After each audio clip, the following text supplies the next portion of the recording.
سورۃ آل عمران آیت نمبر 183 اور 184۔ اعوذ باللہ من الشیطان الرجیم، بسم اللہ الرحمن الرحیم۔ الذین قالوا ان اللہ عہد الینا الا نؤمن لرسول حتی یأتینا بقربان تأکلہ النار قل قد جاءکم رسل من قبلی بالبینات وبالذی قلتم فلم قتلتموہم ان کنتم صادقین۔ یہ وہی لوگ ہیں جنہوں نے کہا تھا کہ اللہ نے ہم سے عہد لیا کہ ہم کسی رسول پر اس وقت تک ایمان نہ لائیں جب تک کہ اس سے یہ معجزہ صادر نہ ہو کہ وہ ہمارے پاس قربانی لائے جسے آگ کھا جائے۔ آپ ان سے کہہ دیجئے مجھ سے پہلے تمہارے پاس کئی رسول آ چکے اور وہ واضح نشانیاں بھی لے کر آئے، اور وہ نشانی بھی تم اب کہہ رہے ہو، پھر اگر تم اپنے قول میں سچے ہو تو تم نے ان کو قتل کیوں کیا تھا؟ فَإِن كَذَّبُوكَ فَقَدْ كُذِّبَ رُسُلٌ مِّن قَبْلِكَ جَاءُوا بِالْبَيِّنَاتِ وَالزُّبُرِ وَالْكِتَابِ الْمُنِيرِ۔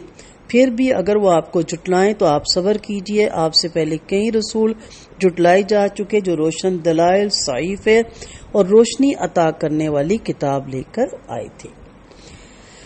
یہاں کا اس آیتوں میں یہود کا آتش قربانی والا عذر، یہ انہوں نے نبی کریم صلی اللہ علیہ وسلم سے کہا کہ ہم سے تو یہ وعدہ لیا گیا ہے توریت میں یا انجیل میں کہ جب تک یہ معجزہ نہ ہو جائے کہ ہم قربانی رکھیں اور آ کے آگ نہ اچک لے جائے، ہم نہیں مانیں گے کہ وہ نبی ہیں۔ تو یہودیوں کا یہ قول سراسر جھوٹ اور اللہ پر بہتان ہے۔ توریت میں یا بائبل میں کہیں بھی مذکور نہیں ہے کہ جو نبی آتش قربانی کا معجزہ پیش نہ کر سکے وہ نبی نہ ہوگا۔ البتہ اس حد تک یہ بات درست ہے کہ بعض انبیاء کو یہ معجزہ دیا گیا تھا۔ سب سے پہلے تو قابیل اور حابیل کی قربانی کے قبول ہونے کا یہی معیار مقرر ہوا تھا، اور آپ جانتے ہیں دنیا میں تھے ہی صرف حضرت آدم علیہ السلام اور ان کی اولاد، تو ان پہ تو صدقہ یا قربانی وہ تو نہیں کھا سکتے تھے، تو وہ صدقات جو رکھتے تھے وہ آسمان سے ایک آگ آتی تھی اور اچک کے لے جاتی تھی۔ پھر بعد میں سیدنا الیاس، سیدنا سلیمان اور سیدنا یحییٰ علیہ السلام کو یہ معجزہ عطا ہوا تھا، اور بہت سے انبیاء ایسے تھے جنہیں یہ معجزے نہیں بھی دیے گئے تھے۔ اب یہود سے سوال کیا جا رہا ہے کہ تمہارے نزدیک کسی نبی کے برحق ہونے کا یہی معیار ہے تو پھر جن انبیاء کو یہ معجزہ دیا گیا تھا انہیں تم نے کیوں قتل کر دیا تھا؟